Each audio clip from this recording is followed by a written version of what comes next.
Swayam Prabha. Digital India. Educated India.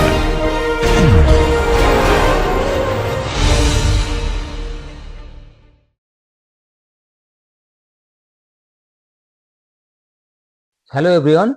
So now today we will discuss the different aspects of irregularity of fibrous mass. So let us first discuss the different causes of irregularity. So as we have discussed, the properties of raw material which affects the irregularity, which contributes to a greater extent on the irregularity of fibrous mass, inherent shortcomings in the yarn making process. So as we have discussed, negatively controlled fibers,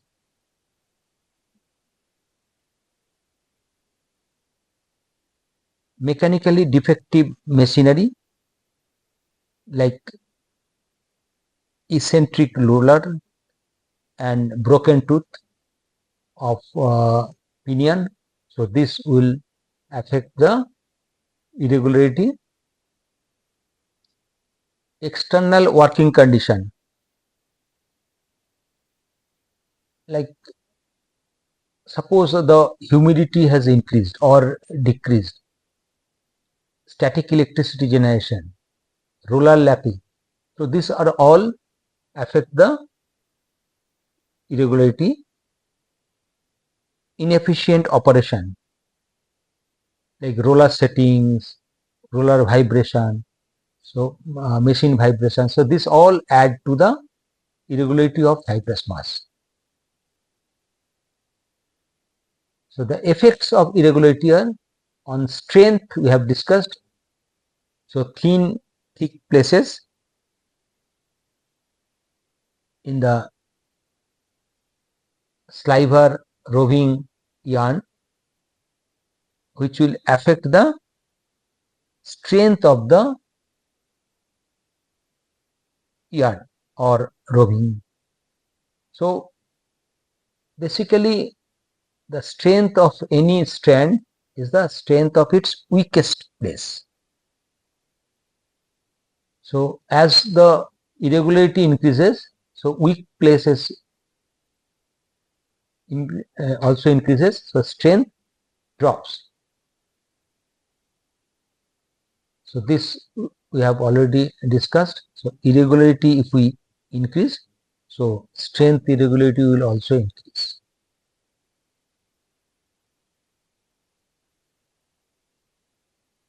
So greater is the chance of breakage from more irregular yarn. So higher irregularity is there, so more weak point will be there, and that will result higher breakage. Dyeing fault we have already discussed. So thick places generally absorb more dye than thin places. Fabric appearance. So generally if the irregularity is random irregularity, so this will result a patchy fabric. So different spots will be there. But if the irregularity is periodic irregularity, then that will actually result on particular unacceptable pattern. Okay. So under certain condition, periodic thick thin places results certain effect, certain particular unwanted pattern it will exhibit. So warp streaks will be there, diamond bars in waves, that is if there is a periodic fault, so diamond bars or block bars can arise. So this is the typical pattern which is not acceptable in the fabric even. So periodic fault is more dangerous than the random fault. Random fault will give us a overall fabric appearance, it will deteriorate, but it's not 100% rejectable. One can actually use the fabric with random unevenness. But if the fabric is having periodic, yarn is having periodic fault, then the pattern which will be generated, it's not accepted. There may be a streaky effect. Suppose this is the fabric, in this portion is a thick portion, then thin portion, so that pattern is not accepted.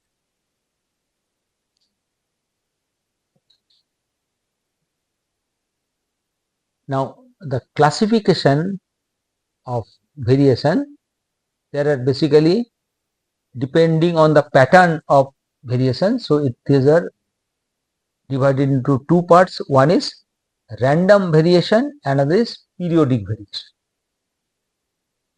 So random variation is that the variation which occurs randomly along the length of the material. Suppose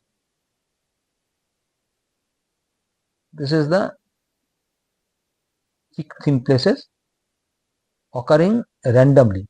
So that is called random variation, which doesn't have any definite order. On the other hand, the periodic variation, they have got the certain order. Now in random variation, suppose we cut the yarn of say 1 centimeter or 1 inch length, and then if we take the mass and plot it, so if we take the plot and then join each and every point, we will get this type of plot. So this is occurring in the random fashion. And next is periodic fault, so which occurs in a certain pattern. So this all traces of this irregularity do not show random distribution.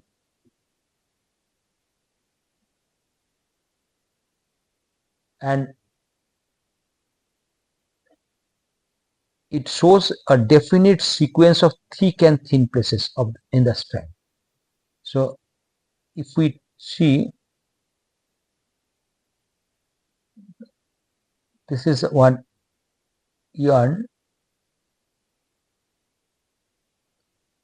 So if we cut, say each centimeter, suppose each point, and we will see that if we take the mass, there will be a certain pattern.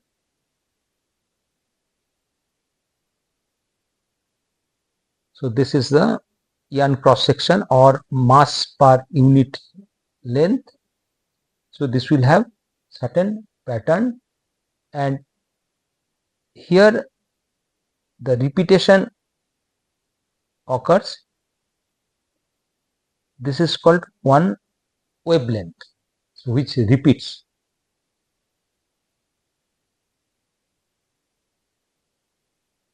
And depending on the length of this wavelength,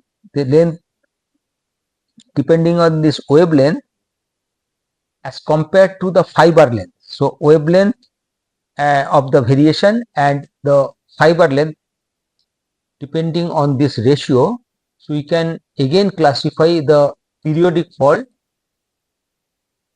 into three parts. One is short term variation, medium term variation, and long term variation.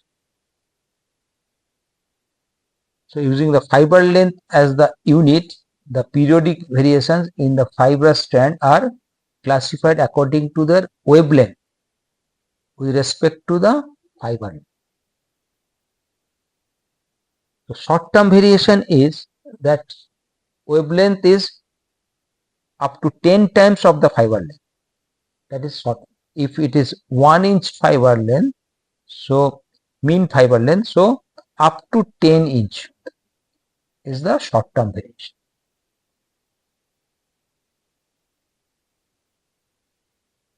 And medium term is 10 to 100 times. So between say 10 inch, more than 10 inch up to 100 inch is the medium term, and above 100 inch length will be long term. So 100 to say 1000 times of fiber length.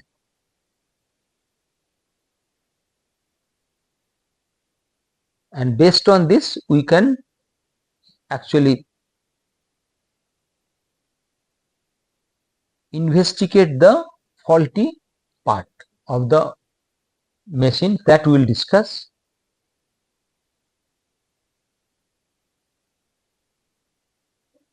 And now you can see the amplitude of short term variation is generally greater than the long term variation. Now let us see what does it mean. Now suppose a roving frame, in the roving frame on roller is faulty. So here due to the faulty roller, that is eccentric roller, the variation will be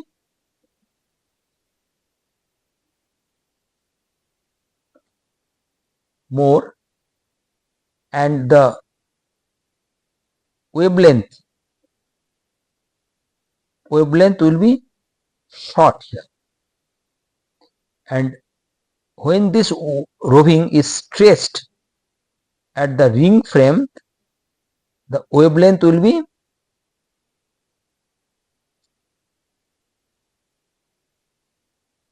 be multiplied by the draft in the ring frame. So ring frame draft is D. So wavelength in the ring frame will be wavelength of the roving frame multiplied by draft in the ring frame. So it will be stretched, and subsequently this extent of irregularity will be reduced. So amplitude will be reduced.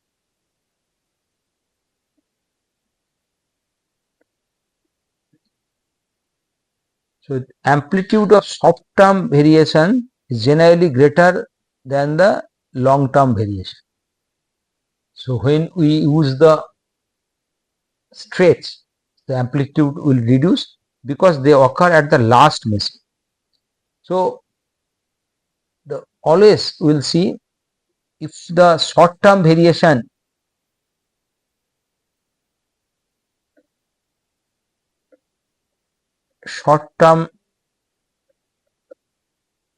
is in the yarn, that means it has been generated at the ring frame,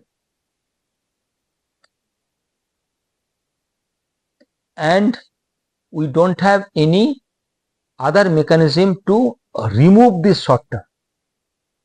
But if it generates at the roving frame short term variation, this short term variation will be rectified and the amplitude can be reduced in the ring frame, or by different means, like in sliver if the short term variation is more, we can use further doubling to reduce the short term variation.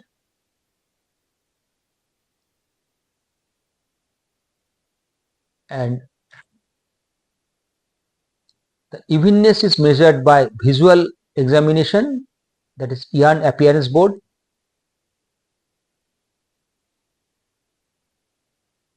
which is subjective measuring technique, but it provides important additional information that can be correlated with the appearance made of the fabric made out of the same yarn. So if we make the appearance board and we can see the appearance, overall appearance, so we can grade the yarn quality and we can predict the type of fabric appearance. Then cutting and weighing method is also an important process of measuring the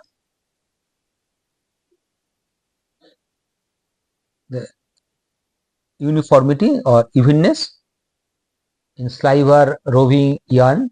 So we can calculate the count CV for yarn, and count CV gives the idea about the irregularity of the yarn.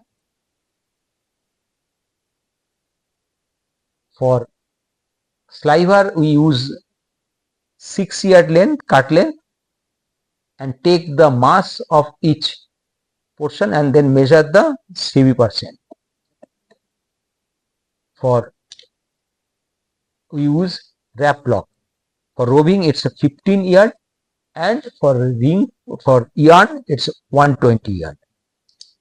120 yard we produce using the wrap reel and take the yarn count, and then we can measure the count CV. Count CV is also, it shows the evenness of yarn, so variability in yarn count. So we can measure the variability by measuring the thickness under compression. So there are different methods available, groove and shoe method, where roving levelness tester for roving and sliver, yarn testing by compression method. So here what we measure we measure the thickness. If we can measure the thickness at every point and we can measure the variability in thickness, so we can actually get idea about the unevenness of the fibrous strand. Now most commonly used system at present is the electronic capacitance method. Now capacitance method is used because capacitance changes with the, it's proportional to the material content within the capacitance plate.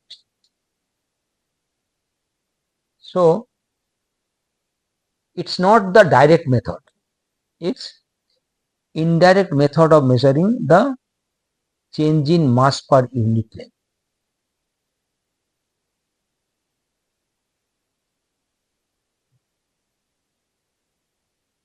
The yarn is passed through a parallel plate capacitor in continuous fashion.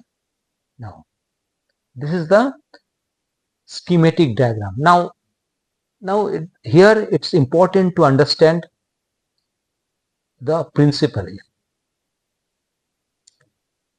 These are the two capacitor plates, and capacitor plate length of the capacitor plate for standard instrument available, it is kept at 1 centimeter.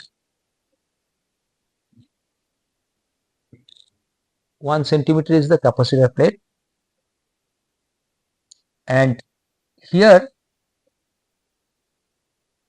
whatever material at any instant, suppose it's a stationary yarn is kept here. Now within this condition, like in a relative humidity and temperature condition, for a particular fiber, this material content within this capacitance zone will generate certain capacitance. This capacitor will generate some, its capacitance can be measured. This capacitance is proportional to the mass of the material present within the plate, that is within 1 centimeter length, and this capacitance is equal to the constant into mass. Now here it's important to understand this constant which we are, this proportionality constant, which is unknown, and it's not actually practically possible to calculate this K value for different material at different condition. So this K value will change depending on the type of material, like polyester, cotton, wool, and also this K value changes with the, say, moisture content. So this capacitance which we are getting for a particular material at that instant, so we are getting the value capacitance here which represents the mass, but we are not actually getting the mass, but we want to measure the mass variability. So whatever capacitance value we are getting here, it is amplified, then signal is processed. Okay, the electronics parts are there, we are not going into that, but this is the capacitance value. So but the instrument which is measuring the capacitance of the first portion. Now let us try to see. This is one yarn. Okay, maybe say 100 centimeter yarn we are testing. Okay, so 100 centimeter per minute. So for 1 minute you have run, the material is moving through this. So we have tested total 100 centimeters. Now, and per second, okay, we are taking the reading. So we are taking the reading in such a fashion. So at each stage we will take the capacitance value. We will capture the capacitance. Now we know the length of the capacitor, it's 1 centimeter, and as soon as this 1 centimeter moves out of the capacitance zone, this capacitor plates, the next zone will come and then we will take the reading. So data will be captured after certain interval depending on the speed of the machine. We normally don't take the speed data which is repeated in a particular zone. So suppose this is 1 centimeter and this is capacitance place zone. When this data will be taken and next data will be taken when the next 1 centimeter comes. This is 1 centimeter, this is second sample which is again 1 centimeter, third sample, fourth sample. So this will become, say, hundredths of. Okay. Now, what we are getting here, when the material, this yarn, say at present yarn is within the capacitance zone, this within the capacitor plate, the capacitance of the first zone is measured, and this becomes K M1, C1 equal to K M1, C2 will be K M2, like that, C100 will be K M100. So we don't have the value of M1, M2, M3, but we have the value of C1, C2, C3 or C100. So this capacitance value will be measured, and per unit length, what is the unit length? Unit length is 1 centimeter. So if we want to measure the mass per unit length, mass we have M, we know, mass per unit length, can we measure the mass per unit length, mass per centimeter? No, we cannot measure the mass per unit length here, but we are getting some proportionality value.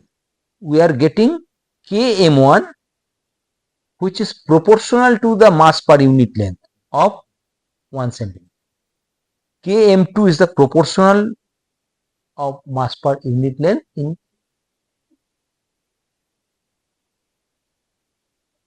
1 centimeter. So in capacitance method, it's not possible to measure the mass per unit length.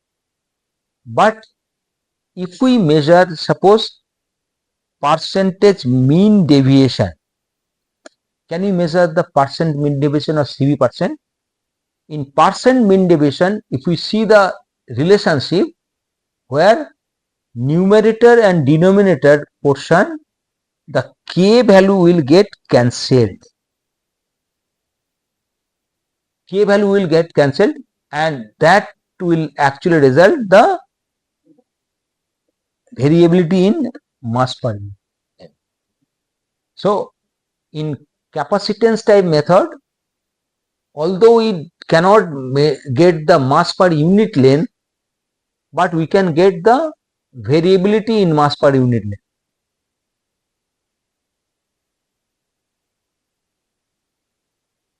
So capacitance is proportional to mass of the material.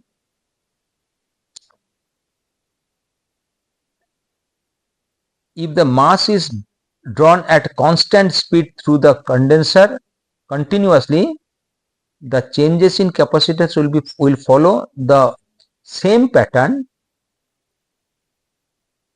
the variation in mass per unit length of the strand, because it's a proportional constant is there, and this constant K,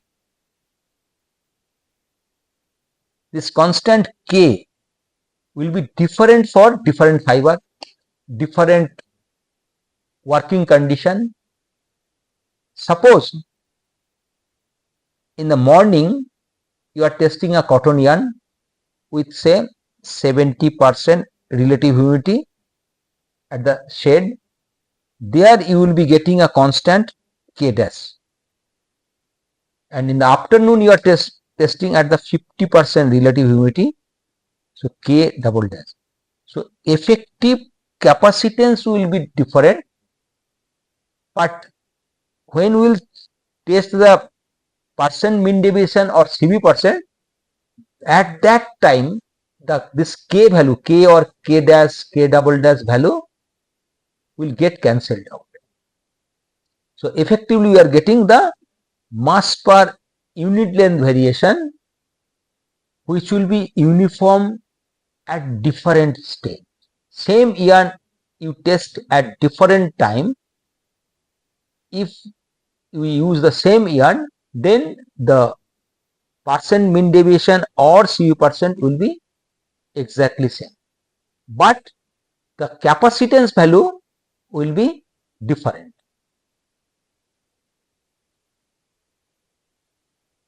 Okay, the unit length being the length of the capacitor, which is 1 centimeter. Now this is the variation, and if we see here,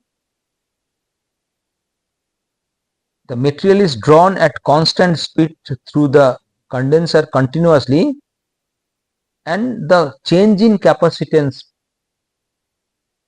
is recorded, which will follow the mass per unit length variation. Now, so percent mean deviation is the U percent, and here you can say it's as it's capital A. Capital A is nothing but the area of the shaded zone. Area of shaded zone, which is also x minus x bar, xi by, okay.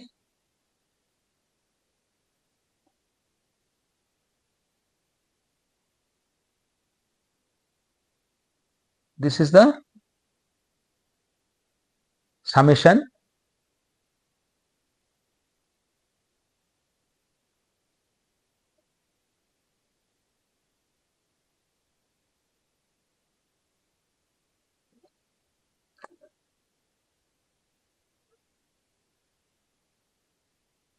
So this is the shaded area.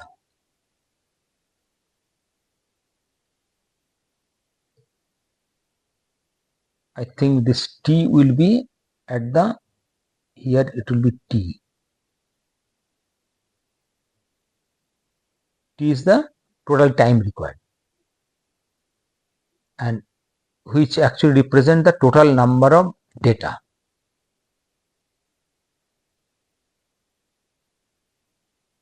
Similarly, CV percent, this is the standard deviation, and here is the relationship. Now, here U percent we are getting, say, in a yarn we are getting U percent of 10%. 10% yarn. After testing, we have got the U percent 10%. Now, let us think one ideal condition, ideal situation. A yarn is running at 400 meter per minute, and it is processed for 1 minute, tested for 1 minute. So total yarn processed is 400 meter. 400 meters of yarn are tested in a evenness tester, capacitance based evenness tester, and we have got the U percent of 10. Okay. Now let us draw the yarn. This is yarn 400 meter. 400 meter yarn, which is tested. Now, this is tested based on the capacitance, and we have got this value. This data is given by the instrument.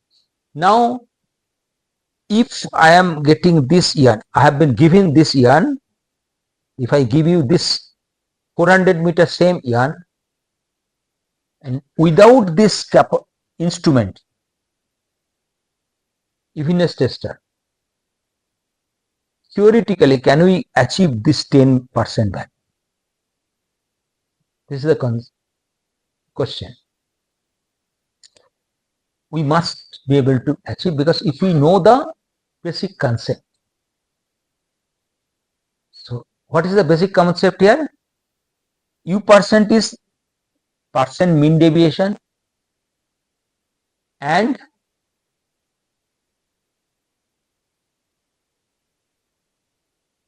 %10 is the its variation in mass, percent mean deviation of mass per unit length variation. First we must know it's a mass per unit length variation. What is the length here? In capacitance type, standard capacitance type tester, length is 1 centimeter, mass per centimeter. So what you have to do, 400 meter, that means 400, so 40,000 centimeter yarn you have tested. So 400 meter per minute speed for 1 minute you have tested, you have got 10 reading. This reading has been generated by the instrument. Now we are doing physical. Now try to see. So we will take ideally 1 centimeter yarn. We will cut the yarns. If we cut the yarns and we take the mass of each 1 centimeter, so M1, M2, M3, we will have how many pieces? We will have 40,000 pieces. M 40,000. So our data here N is 40,000, and this 40,000 readings we have, M1, M2, mass, and per 1 centimeter length. Now if we calculate the percent mean deviation of this data, we must get 10, is to 10. And also similarly we can calculate the CV% of this, mass per unit length. So this is the method which is actually we can do, but main problem is it is a tedious process. This cutting and weighing method, it's nothing but cutting and weighing method. Here in evenness tester capacitance method, instead of cutting and weighing method, we are doing in a indirect way of measurement. Okay.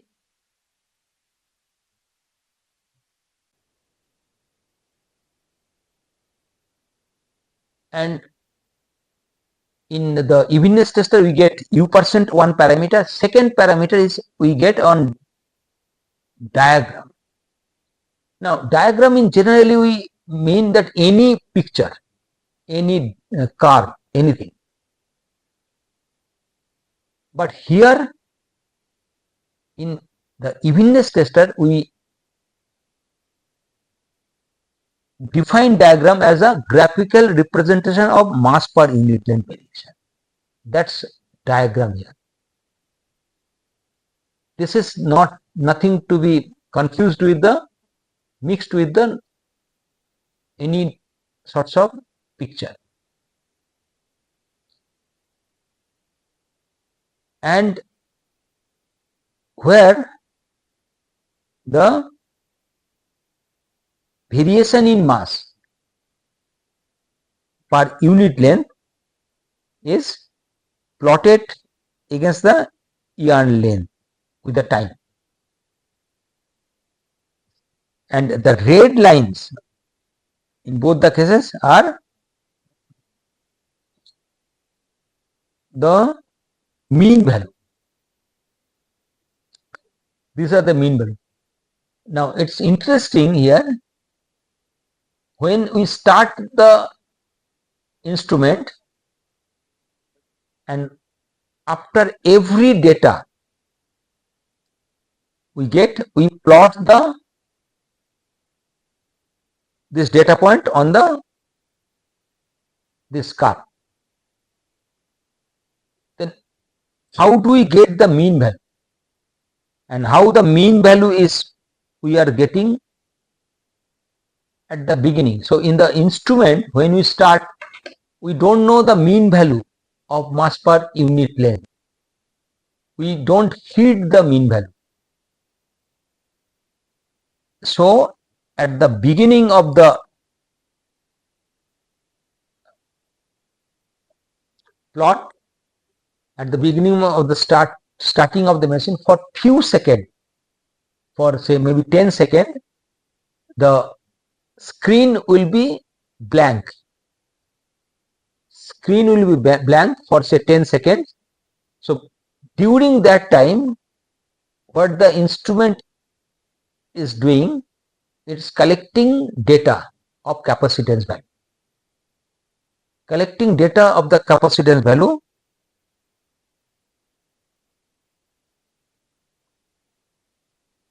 and after collecting the capacitance value, it's within 10 seconds, it whatever data has been generated, it is actually calculating the mean value and plotting the mean curve. And then along the mean, it is generating the mass variation curve, mass per unit length variation. And this mass per unit length variation, it is not actual the mass per unit length variation, it's a capacitance value. And whatever reference it's getting, it's a mean capacitance value. And with that reference, it's not actually giving any mass per unit length value, it's giving the plot of variability. Now, one interesting problem one may observe during the actual practice.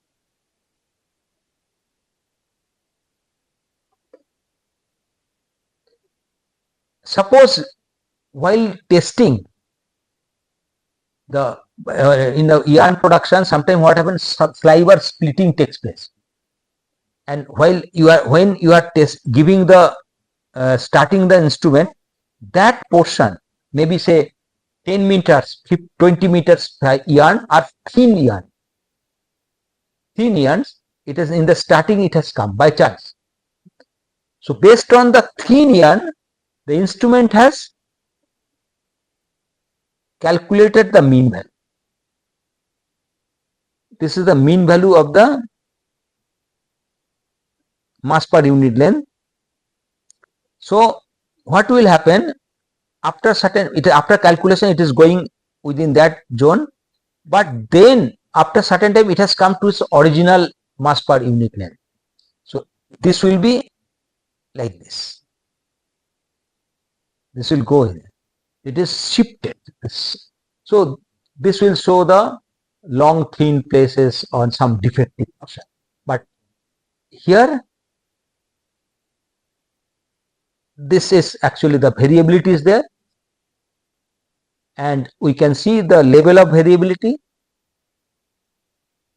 okay, with the reference baseline, and another yarn, this is the type of variability. Here we can see the yarn A is having a random variation, whereas yarn B is having periodic variation.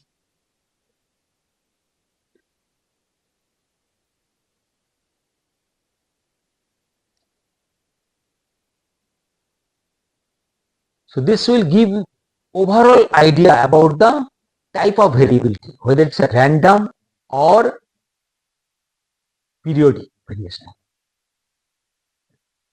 So nature of variability present. So we get the following information: long wavelength variations, even with periodic variation, which spectrogram cannot confirm. For spectrogram measurement, we will discuss, we need certain number of waves. But if the wavelength is so high, So number of wave is suppose 1 or 2, then spectrogram will not be able to identify. Suppose we are testing the yarn of 400 meter. If the wavelength is say 200 meter, then only 2 waves will be there, which spectrogram will not be able to identify, because that principle we will discuss, because number of wave repeating, that will be shown as in the spectrogram. So that spectrogram is not able to identify, but here in the, this is 400 meter yarn we have tested. So here we can get the idea about the variability. Suppose this is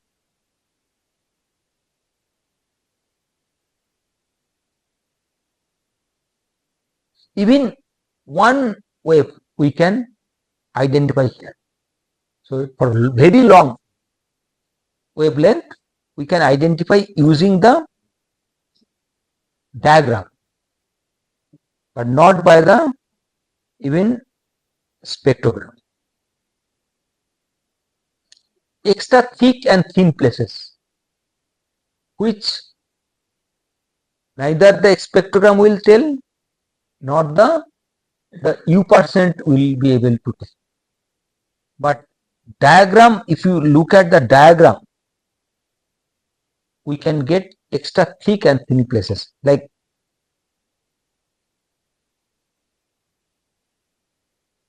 this is the thing. Extra thick place and extra thin place, that we can identify. The extreme thick place and thin places. Shows changes in steps or step changes. Slow changes or step changes can also be used. This is the step changes, and also slow changes can also be identified, like slow shifting.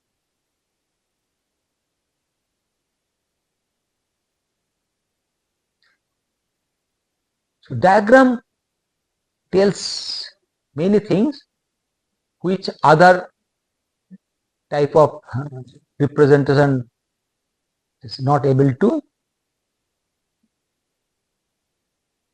identify. So in many cases it can confirm the numerical value of the instrument. So if we see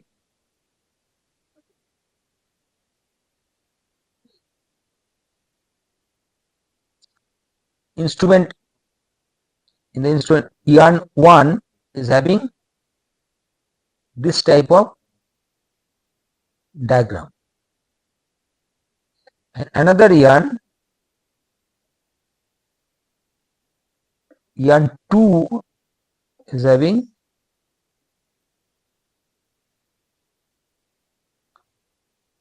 so U% of this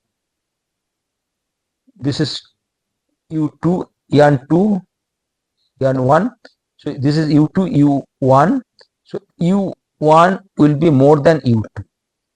The numerical value which you are getting from the instrument, we can get it confirmed by this type of diagram. Now try to see, draw typical diagram of a 40 NE yarn produced with eccentric front roller of roving frame. Assume all the relevant dates. Typical diagram we have to draw. What are the assumptions we are making here?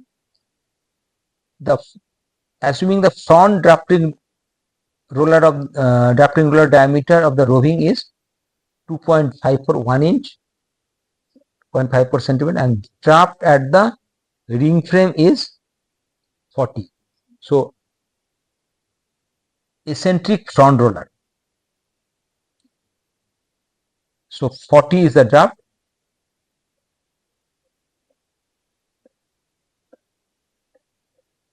This is roving frame. This roller is eccentric. Front roller is eccentric. And diameter here 2.5. And draft at the ring frame we are assuming here it's 40. So here the periodic fault will be generated by the eccentric front roller 2.5 or so. Draft eccentricity, that wavelength here will be generated 2.54 pi multiplied by 2.54 centimeter, and then in the ring frame it is drafted 40 times. So this divided by 100, that much meter is there. So pi divided by 2.54 is the wavelength of the periodic fault generated at the roving frame, and the wavelength at the yarn stage it will be 320 centimeter. So this is the type of yarn with a 200 centimeter wavelength. That means this is gradually increasing the mass per unit length and then reducing repeatedly. And if we try to plot this in the diagram form, this is the plot. Gradually, this is the, so we can see the wavelength is 320 centimeter. So if we have the defective front roller of roving frame, we will get this type of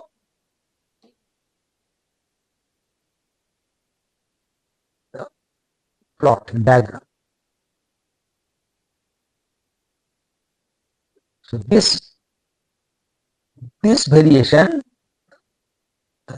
height-wise variation, is mainly due to thick thin places present in the number of fiber in the cross section, but this periodicity is mainly due to the machine defect.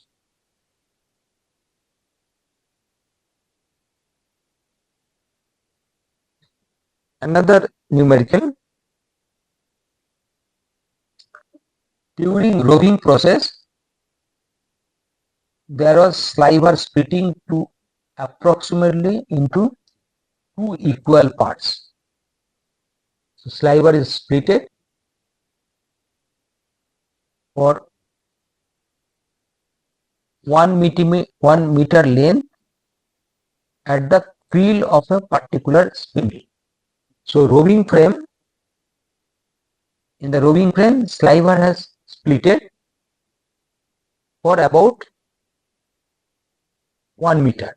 Then draw typical diagram of 20 NE cotton yarn from the defective portion of the roving. Assume all the relevant data. So 20 NE yarn is produced. We can see. So assume the total draft in the roving frame and the ring frame are 10 and 20. So we can change depending on our assumption. The diagram will change.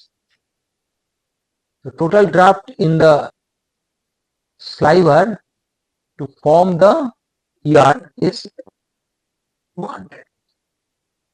So sliver to roving and roving to yarn. The total draft is 200. And what happened in the sliver, at the back of the roving frame, the sliver has splitted and it was 1 meter. So total length of the thin places here, it is splitted into 2 equal parts. So half portion has gone. Only remaining half portion was there. So 200-meter long. Thin places in the yarn, roughly half of the mean linear density.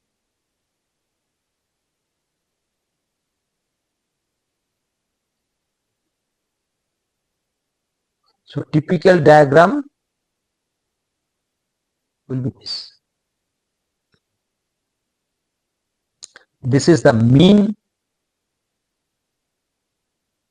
yarn mass per unit length, and we start the portion at this portion. When it comes, this will give me half of the initial portion, and then it will again come back to this. Here the assumption is that this is basically the 50% when drop as the sliver is split it for 1 yard, 1 meter. This portion, which is after splitting this portion, this was actually done waste. But practically what happens, in majority of the cases, what happens,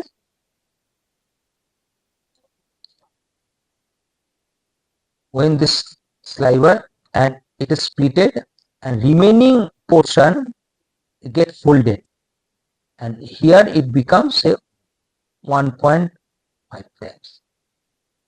This is half of this thickness, this is 1.5 times of the thickness.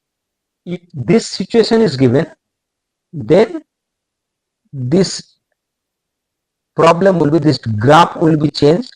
So this is half portion, and here it will become, it will go here, and again 200 meter will be at the 1.5 times of x bar.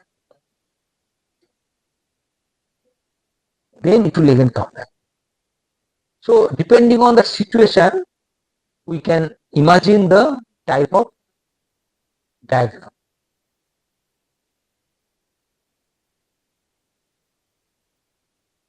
Imperfections.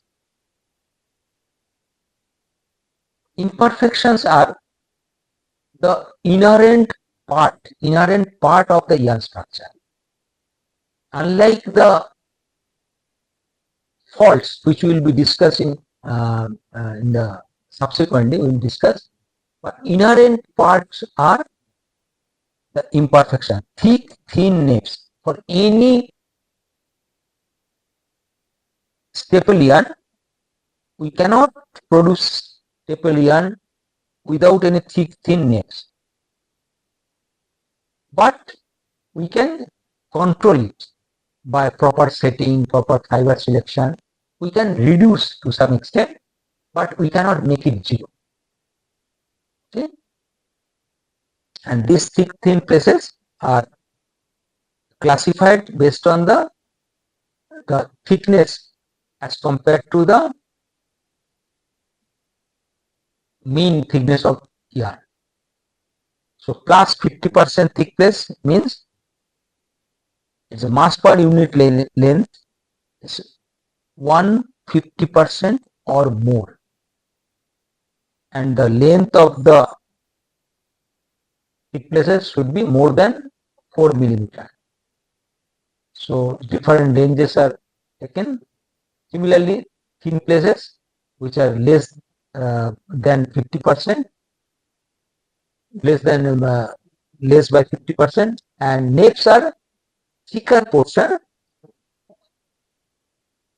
very thick portion, and shorter length. So reference length is typically 1 millimeter. Now, what is the difference between then thickness and nape? This thickness and nape is, so thickness and nape's difference is that rate of increase in diameter or mass per unit length is very high in case of nail, and the span is short, within the short span. Okay.